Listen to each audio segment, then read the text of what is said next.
And I came to United Capital because of one thing, and that is the passion for doing something different for people and making financial services less scary, making it more human. If you're going to be in the noble profession of financial services, you have to be ingrained in the choices people make every day. It's amazing how complex financial lives are, and we want advisors to be able to engage very deeply. We help people understand what's most important to them so that they can really live without constraints and without regret.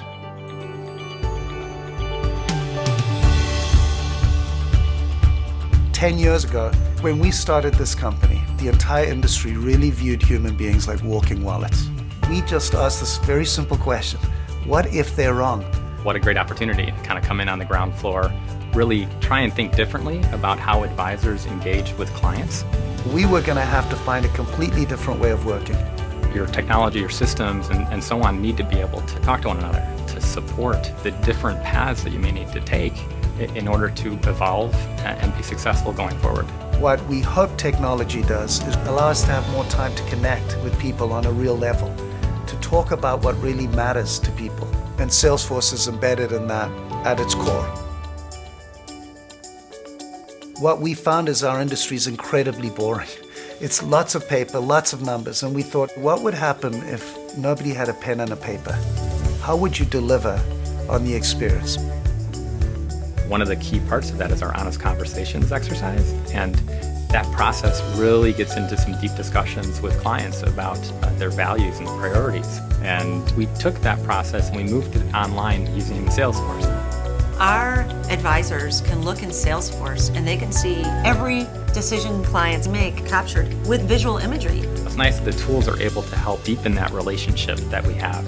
It's not using technology as the focal point, it's simply using it as a vehicle to speak to the consumer at the frequency and way that they'd like to.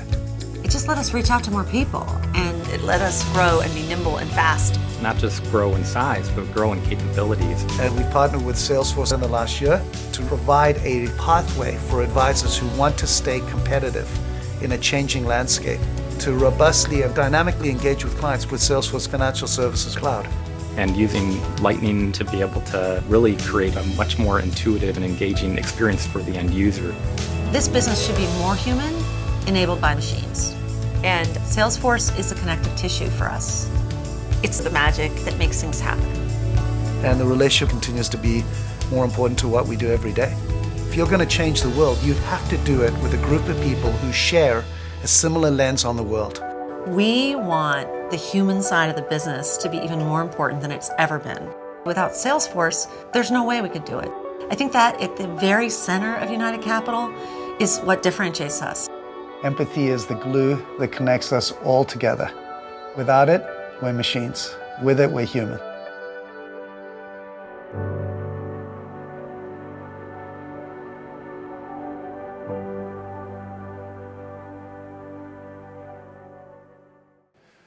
All right. Good afternoon, everyone. My name's Rohit Mana. I'm the general manager of financial services at Salesforce, and I could not be more thrilled than to be in this room with you in NYC in the Javits Center. So as part of the world tour, we have the opportunity to go all around the world to different cities, and every city's special, but there's nothing like New York. Here's why. I grew up an hour west of New Jersey. My commute from the Javits Center is literally 5 minutes from here, but it's really about all of you. The conversations with everyone in New York, the feedback, the insight, how you guys are thinking about the industry. I just can't thank you enough, and it's nothing like being back home here in New York. Now, what you just saw in that video is a firm, United Capital, that is all about their customer. They're all about understanding what the goals of their customer and client is, where they're trying to go from their lifestyle. You know, they're having these open, honest conversations with them. You saw that mobile app during the demo in the video. And it's all about helping them achieve these through these financial life planning vehicles that they have. And while they're a wealth management firm, what is consistent and relevant to all of us in this room is the fact that they are very, very passionate about their customers. And that's something we all need to think about, and something I'm incredibly excited to discuss with you today. And that is the fact that we're living in the age of the client and what that means to us in financial services. Now, before we get started, I have to share with you our forward-looking statement. I'm gonna get up on my toes a lot today. We're gonna have a lot of fun. We're gonna be talking about vision, strategy. You're gonna see a great demo. You're gonna hear from an incredible customer what they're doing with Salesforce. But I ask all of you to base all of your buying decisions based off product that's currently available. If you were in the keynote this morning, you heard from Simon Mulcahy about the great success that we've had over the years, that we're on track to be the 4th largest enterprise software company this year. And to me, what's incredibly important for all of you to understand is all of these accolades, all of this success would not be possible without you. And we are incredibly passionate about the success of our customers.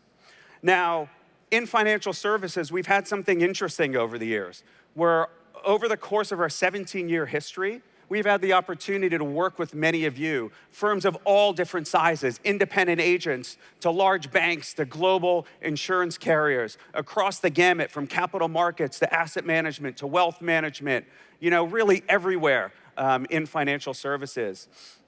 And what we do is we spend a lot of time understanding what you're doing with Salesforce, how are you using technology. What I would like to do here is ask everyone a question. And that question is, if you're a user of Salesforce today, please raise your hand. And don't be shy. Put them up. Get them up high. Keep them up there.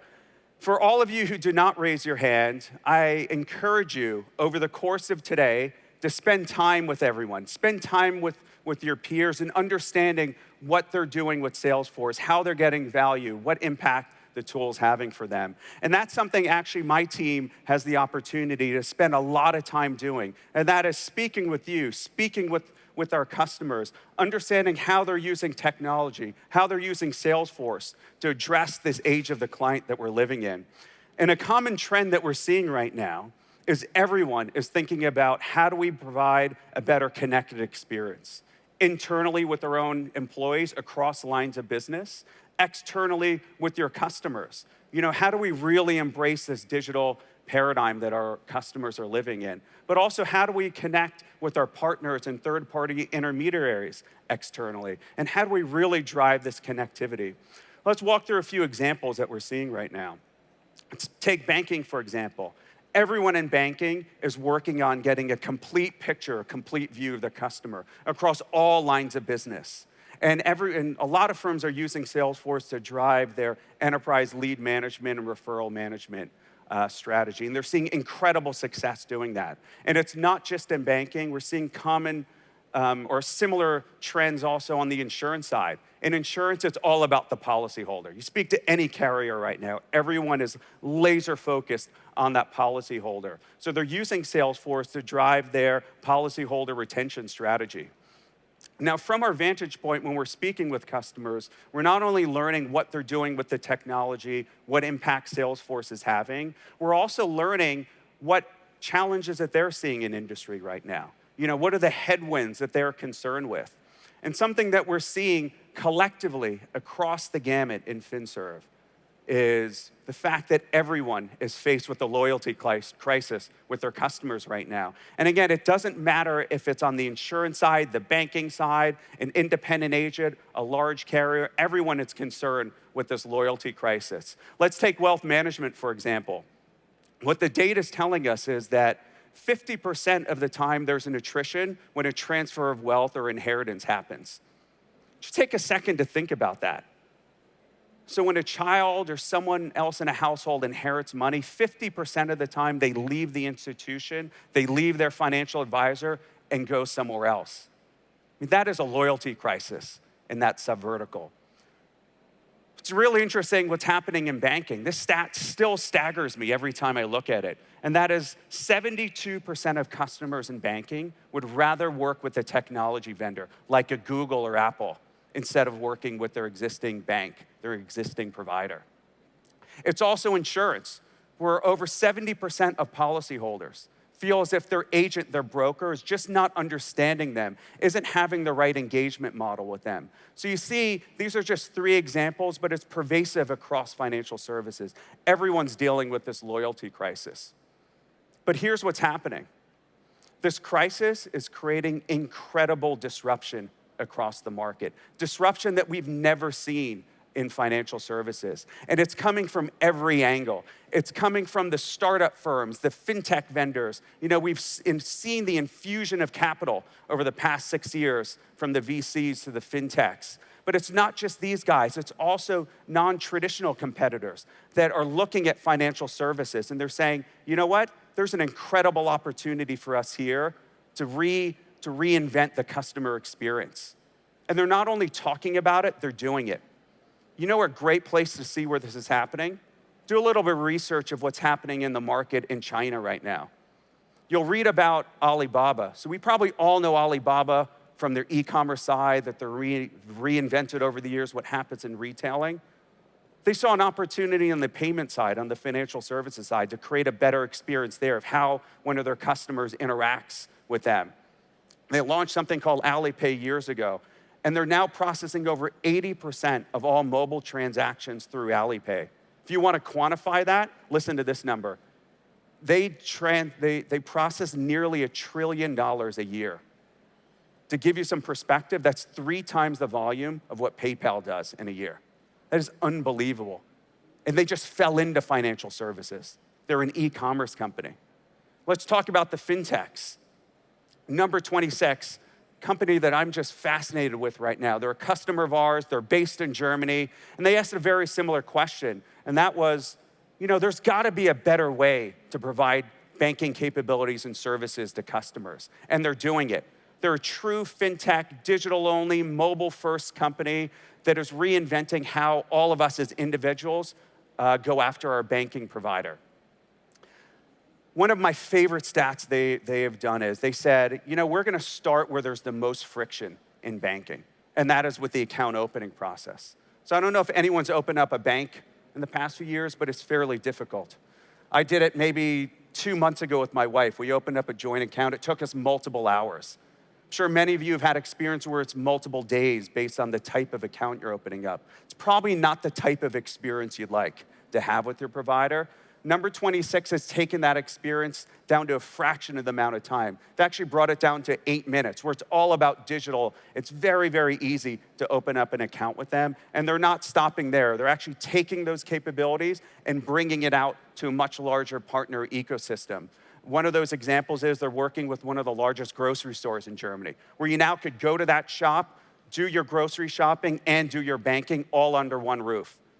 This is what's happening in this space right now. The traditional lines of industries are blurring together. Everyone is focused on just providing a great connected experience to their customers. Now, if I asked a question to the audience here, I'm sure many of you are thinking about this. It's not new to you. You're probably working with your colleagues inside your firm to come up with a strategy. Maybe you're working externally with a third party, a consulting firm, to figure out how you solve for this. The good news is you're not alone. Many of the biggest CEOs, the titans of Wall Street, they're responding now, and they're responding publicly. They're making public statements about this change in landscape, about this disruption. You heard from Joe Duran in the video around his ideas around these disruptive forces and what he's doing at United Capital to address them. One of my favorite quotes is something that Jamie Dimon has said multiple times. You'll see it on the screen here, and that is, banks are good at creating pain points. Silicon Valley is great at getting rid of them. You have to love that quote. Now, what's interesting with this change is, in my role, I personally have the opportunity to speak with many of these executives, to talk about this change, to talk about the disruption, to talk about the pivot to the client. What I'd like to share with you are 2 core themes that always come up. You know, all of our conversations always gravitate towards these 2 themes. The first is around personalization. And how do we create a personalized customer experience at scale? It's no longer sufficient to give personalized experiences to a handful of customers, a subset of customers, or just at one line of business, maybe just on the retail side or just in the card side. You have to think about it holistically across your entire enterprise, across all lines of business. Because remember, this is what your customers are getting outside of industry, and they're looking for that when they come to you, the agent, the broker, the financial advisor. In addition to personalization, it's also about this new currency that we have in financial services. This new currency is speed.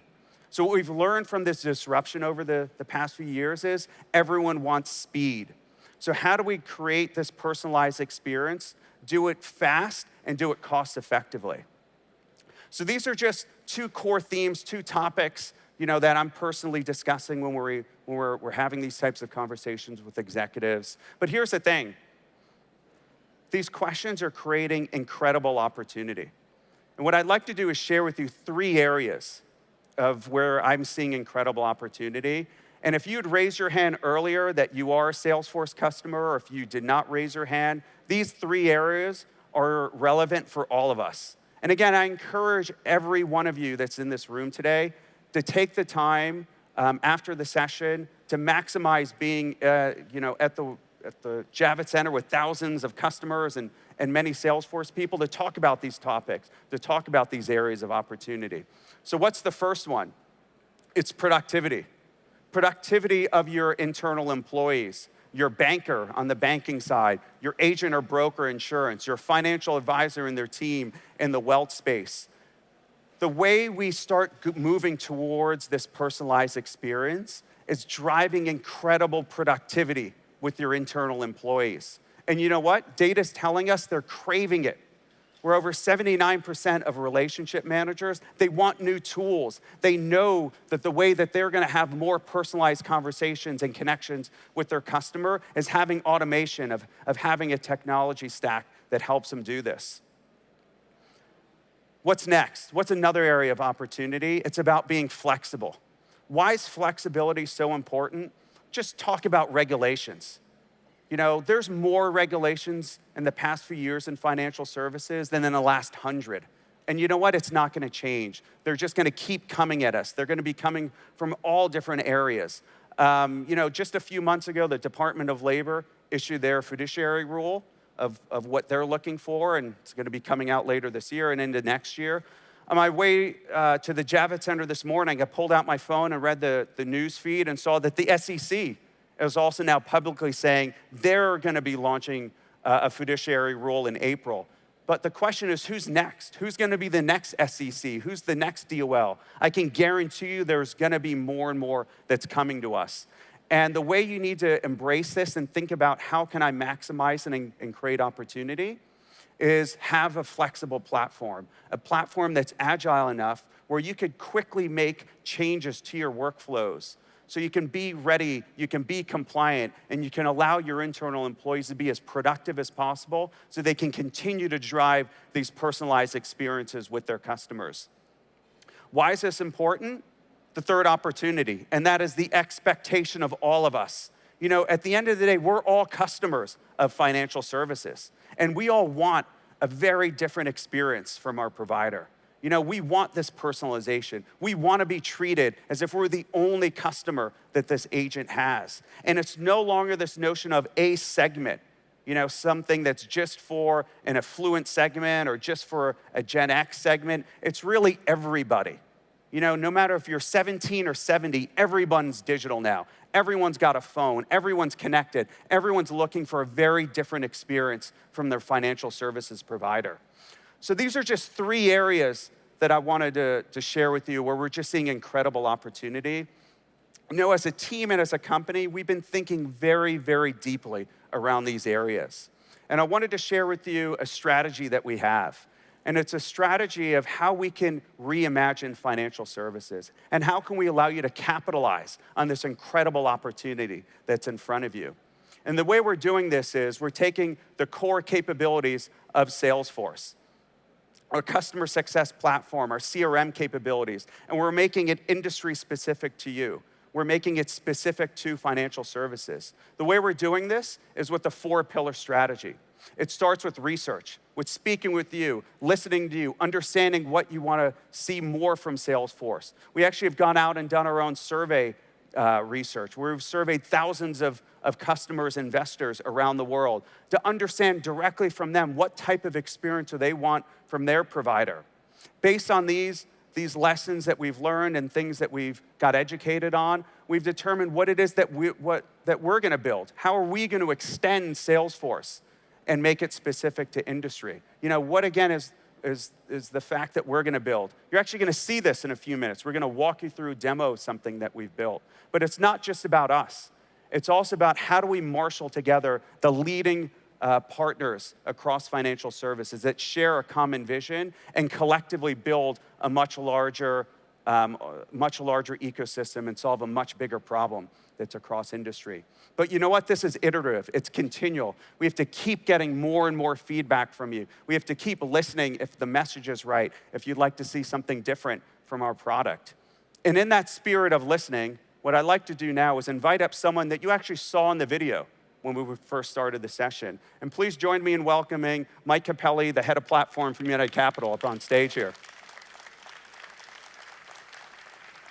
Hi, Rohit. Mike, good to see you. Nice to see you. Good video. You look good up there. Thank you very much. Thanks to Salesforce for putting that together with us. Sure, happy to. So Mike, you know, I've known you for many years now. We've talked a lot over the years about this change in financial services, this disruption. Could you share with us your vision for what's happening in industry right now? Sure. You know, there is a lot of change going on in the wealth management space currently. And the way that we think about it and think about the wealth management industry overall is really like a pyramid. And at the base of the pyramid, you have investment management, which almost every advisor out there provides as a service to their clients. In the middle of that pyramid, you have financial planning, which a portion of advisors do, but a lot of times it's just kind of a one and done. They'll put together a big financial plan, it's 80 pages, delivered to the client, and never touched again. And then you have the top of the pyramid, and this is really where we've focused our energies. This is where financial life management is, and it's really providing a service to clients to be able to help them with all of the key financial decisions that they make throughout their life. And that's really, you know, the evolution and where we see advisors who are looking to succeed moving to. And what's interesting about that as well is kind of the different challenge you have there. In the bottom part of the pyramid, investment management, financial planning to some extent, technology plays a really big role. And in fact, can be the only solution that might be provided to a client and maybe completely technology enabled. When you're looking at the top of the pyramid, typically you're dealing with clients and they get in situations where they have more complexity in their life. There's a huge downside to making an incorrect decision. And it's at those times where they really want to engage with a person. They want to engage with somebody who can provide empathy and judgment to the situation. And you know, at least not now, technology can't deliver on that. And for us, that was an interesting challenge around really how do you blend technology with the advisor, right? And we like to think that we're kind of building bionic advisors. That's how we phrase it. But it really is, you know, kind of meshing the best of the two worlds together there. I really like that construct, the idea of blending the physical and digital. And the idea it's different at the different stages in the pyramid. So you mentioned technology a few times there. Could you share your vision for technology across the pyramid and how Salesforce is fitting into it? Sure. You know, we had a simple view and kind of when we started the company around, you know, thinking how would things be different if there wasn't a pad and a pen? So if you took away the pen and the pad, how would everything work? And that kind of drove how we looked at what we developed.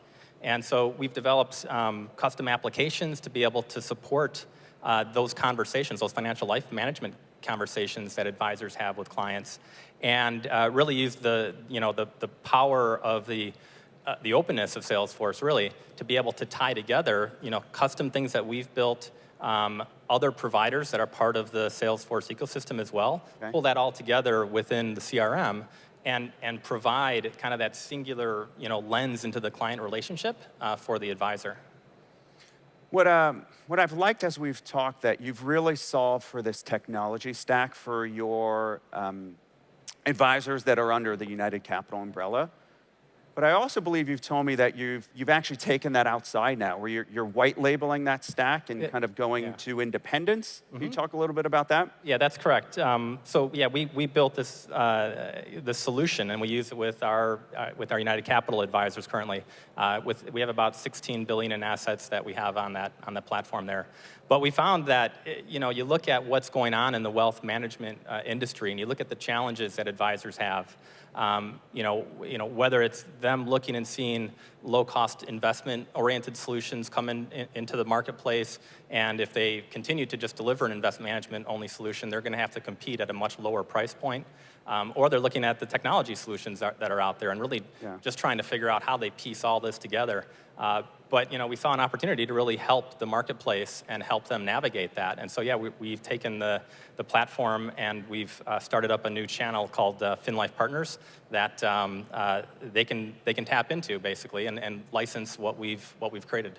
I call that just helping financial services overall. Yeah. So want to end with one last question. So as we started working on this vision, this strategy about 2 years ago, you guys were one of the first firms we went to. As we decided to start building financial services cloud, you guys heavily advised us. What is your thoughts on what we've built and where we're taking it? Well, I tell you, first, certainly appreciate the opportunity to be part of the process, and I think it's really a testament to Salesforce and their approach to really tapping into their customer base to understand how they need to continue to innovate. It's something that we do ourselves and kind of how we run our business, and again, it was great to be part of that process. One of the really interesting things that I've seen that's come out of the whole effort really goes back to that concept of this ecosystem that Salesforce has. And we leverage a lot of different providers in this space. And what's been really interesting is how going down this path and going down this vertical, Salesforce has taken that ecosystem and the providers that support the wealth management space and really brought them up to the next level. And made them provide enhanced services and, again, something that will benefit anybody that's really on the Salesforce platform. So that's been really incredible. Well, Mike, with that, I can't thank you enough for all your advice and help over the years, and thank you so much for joining us here in New York today. Big round of applause for Mike. Thanks again. So what I love with what Mike is leading at United Capital, it's really this movement, and it's this movement to the customer, and they're really reinventing the engagement model with all their clients and across the landscape. What I want to share with you is a way for you to think about this as well, something that you could take back to the office, and that is, how do you start thinking about moving from this traditional engagement model to this more personalized relationship model? And it's really about the modern day KYC. It's truly about knowing your customer. And why should KYC only be part of an onboarding process? It shouldn't be. Because as you start knowing your customer very, very intimately, it's going to go pervasive across the organization. Let's take an example from a marketing side. When you interact with a customer, every interaction should feel hyper-personalized. That customer should feel as if they're the only customer that you have, because they just wonder, how do you know them so well?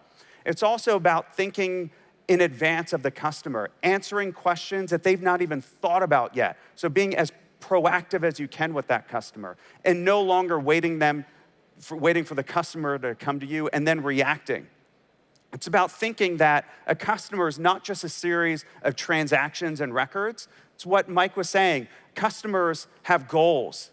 They have needs. It's about helping them achieve those goals and then bringing or creating the right products or services around that. And the last thing to think about is, it's about taking your services and capabilities to the customer when they want to interact with you. The great news is, all of you in this room, you've got a great starting point. You've got incredible data. This is the building block to becoming personalized. Your opportunity is to enrich this with what your customers are sharing publicly about life events, goals they have, interests. Then taking this data and bringing it into Salesforce, allowing us to derive more knowledge out of it, allow you to get insight and make it actionable. And actionable is how you drive this personalization at scale. Now, if you were in the room last year at the World Tour, you heard us talk about this. You might have remembered we mentioned that we're going to be building a product that was going to start addressing this. The good news is that product is available today. We call it Financial Services Cloud, and we're taking the world's number one CRM and reinventing it for financial services. So what I'd like to do now is not talk about it anymore. I think it's time to see it. So to do that, I'd like to invite up Erin Agrios, who's the go-to-market lead for Financial Services Cloud, to walk you through a demo. Hello. Erin, over to you. Thank you. Thanks, Rohit. Round of applause for Rohit. Thank you. All right, we've reached the participation portion of our event. So I'm going to ask for a show of hands. How many of you were in the room last year at the World Tour? Okay, so some of you are new. So we did a sneak preview of a product that we were building specifically for financial services. And I'm excited to be on stage today to show you for the first time a generally available financial services cloud. So I'm going to play the role of a financial advisor. So some of you in the room might be saying, I'm in insurance, I'm in retail banking, I have insurance agents, I have premier bankers. Is this for me? Yes, it is. Think of this as a high-touch relationship management platform that I'm going to show you today. And I'm going to be engaging with one of my clients, the Adams household. And at the very end, we're going to show you how the executives in the room can engage with Financial Services Cloud on their mobile device. So let's hop right in. Jeff's going to help me show Financial Services Cloud, this beautiful product. So I'm logged in as Jane as the advisor. I work at Cumulus Bank. And I'm on my client profiles page, Nigel Adam. And right away, you can see this page is tailored for me as a financial advisor. Over to the left, I have everything that I need to manage my client relationships. As an advisor, I've got all of the information right at my fingertips. Up at the top of the screen, I've got information like you would expect. Total financial accounts, assets under management, but it's bubbled up to the top now. I didn't have to click around to find this information, so I'm as productive as possible. Let's head over to the right of the screen. This is where all of my client interaction information is captured. So if I'm engaging with Nigel or my team is engaging, all of this information is captured right here in real time. So we always know what's happening with Nigel. So it's all available for me in the desktop. But what happens if I'm out of the office? As an advisor, I can be out of the office often. So over on my mobile device, all of that information that you saw on the desktop is available for me in the palm of my hand. So you can take notes like you would expect, but now I can make these notes actionable just with the swipe of my finger. Jeff, that was super quick and it's so cool. Let's see that again with just the swipe of my finger. Did you see that? I mean, it's amazing. It creates a task, so when I'm back in the desktop, I can see all of that information. And you have all that available to you right now. So let's go back over to the desktop, because now that I've got all of this information right here, let me tell you why this is important. Typically, as an advisor, I'm toggling between multiple systems to stitch this information together. But in Financial Services Cloud, it's all right here. We delivered Financial Services Cloud with pre-built reports and dashboards so that I could get a business overview in the click of a finger.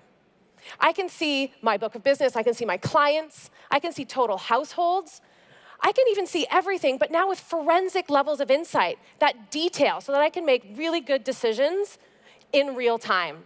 No more waiting for my assistant to send me those reports, waiting weeks and weeks. I can get it all right here. But you might be saying, I'm an advisor, this might not be exactly how I want to see this. So what do I do? How can I do this? There's probably some admins in the room, right? Is this easy to do? Let me just quickly show you how I can do this. So let's take the total financial accounts at the bottom, and we're going to move that up to the top of the screen in just a few clicks. Drag and drop, that easy. And now I've got this information. I'm going to format it a little bit, save it, and now my team is focused on that key metric that I need. But as we were building Financial Services Cloud, our customers said, Erin, we need the ability to slice and dice our book of business no matter when or what we're doing. So we built powerful engagement opportunities so that I knew exactly which clients to reach out to and for what purpose. So you can see clients with held away assets. I can even see my platinum clients that I haven't reached out to them in the last 60 days. I mean, this is gold for an advisor. This is a great opportunity for me to reach out or have my team reach out. But I need to grow my book of business, and I do that through referrals. So here you can see I've got my top centers of influence and the number of referrals they've sent to me. I probably want to spend a little bit of time with them to make sure that they continue to send me those referrals. Great. So I've got all of this information. And again, I said we need to be able to slice and dice this. So I could either click into this and look at a report, or I could go look at the client segmentation capabilities that we built in Financial Services Cloud. Our customers said, we want to be able to look across my book of business, but I want to be able to use filters so that I can get to exactly the type of information that I need in that moment. We also built pre-built capabilities, and I love this one, right? Who doesn't love birthdays? Clients with birthdays this week. That's a great example. Birthday cakes, balloons. Let's drill into this. So I've just shortened that list from 200 clients down to 4. And if I sort that information, I can see that Rachel Adams, one of my top clients, it's her birthday tomorrow. So we're going to give her a call. But before I do, I need to know exactly what's been happening with Rachel since we last spoke. So we're going to go back to that client profile page, and I'm going to show you a little bit more information. So right away, I've got a really nice view of her financials. I can see a summary information. I can even see detail, but I'm going to show you that in a little bit of different view in a minute. And I can see that the wallet share is 97%. I mean, we are managing a significant amount of Rachel's assets. But in today's world, and you heard Rohit and Mike talk about it, it's not just about the primary investor. It's about the relationships that Rachel has. So let's go to the relationships tab. Okay, who's paying attention? What changed on this screen? The wallet share, my friend. Yes. All right. That wallet share, now that I'm looking at the household wallet share, it went to 51%, which is odd because I have a good relationship with Rachel. Why wouldn't I manage more of her household assets? So we're going to come back to that in a second. But I get really excited about this relationships tab, and sometimes the screen doesn't do it justice. When we built Financial Services Cloud, our customers said to us, we need to be able to manage those complex relationships natively in Salesforce. And so that's what we built. You can see on the screen here, I can see not just Rachel and my interactions, but I can see her immediate family. I can see the events and tasks and calls that I've had with them. And I can see her extended relationships as well. You heard me about centers of influence earlier. All of that is tracked right here. And why is this so important? Because as an advisor, typically this information is scattered across multiple systems, giving me an incomplete view of my client relationships. It's just not acceptable in today's day and age. So let's go back to that 51%, because that is an important number. So earlier you saw we had engaged with Nigel. My team had talked to him about his inheritance. His inheritance that's at an outside firm. That's probably what's driving that 51% wallet share. So I'm going to head over to the Adams household now to get a slightly different view. Remember I said I was going to show you financial accounts in a different view? So now I'm not just looking at Rachel's financial information, I'm looking at Nigel's financial information as well. And does anybody else notice anything different about this screen? I can see the held away assets that Nigel has. So we have a really good relationship with Yodlee InvestNet, and we're bringing in that held away asset information so that I get a complete view of the financials that the Adams family has. So when we built Financial Services Cloud, we focused on the partner ecosystem, right? You heard me talk about InvestNet, Yodlee, ASI, Athene Group, Informatica. All of what we're doing is try and bring this information into Financial Services Cloud, so me as an advisor, I can see this through a single pane of glass. This is really, really powerful. Okay, so I know Nigel has held away assets. I know where they are. I've got pretty good performance. How many people think that I should call Nigel now and ask for him to move his assets? Tim? No, and that was the old way of doing things. In the new way of doing things, and Mike, perfect examples, talking about financial life management. This is about goals-based planning. And so we continue to expand our relationship with our partners, our financial planning partners, and we're bringing goals-based wealth management to precisely where the client interaction is happening. So I can see the retirement information. If you scroll down a little bit, I can see that they want to own a vacation home in the Catskills. I mean, if I'm an advisor and I can help them get to that goal quicker, they're going to love me. Who wouldn't want to own a home in Catskills? So now that I've got enough information, I'm talking about goals, I can be proactive, I can be more personalized in my approach. I can call Rachel, I can wish her a happy birthday, and I can suggest a really good strategy to move those assets to my book of business and put a plan together to help them achieve that goal. I mean, that is a really powerful phone call. Great, so let's fast forward, right, a couple of weeks. We've really earned the trust of the Adams household, and we've been interacting with them through a private client community. Digital, right? How many of you are thinking, we need a digital strategy? Our clients want to interact with us differently than they do today. So now all of the client interaction and documentation is captured in the community, and they can interact with me whenever they need to. So this is great. So this isn't just about technology for technology purposes. This is helping me be a better advisor, provide that personalized advice. And even when I'm out of the office, I'm getting alerted on the things that need to be most important to me at the top of my to-do list. You can see all of this information. It looks like we skipped ahead a little bit. We're going to show you the Wave dashboard. So just to close that out from an example from an advisor's perspective, you could see I could manage that deep relationship and provide personalized advice. So now, if I flip over to Tom, how many of you are executives in the room are always on the road? I'm always on the road. I manage my business from my phone. Right, so with Wave Analytics, I have all of this information at my fingertips. I can slice and dice this business, my book of business, no matter how I need to, and I can make decisions while I'm on the road, and I take an action from my mobile device.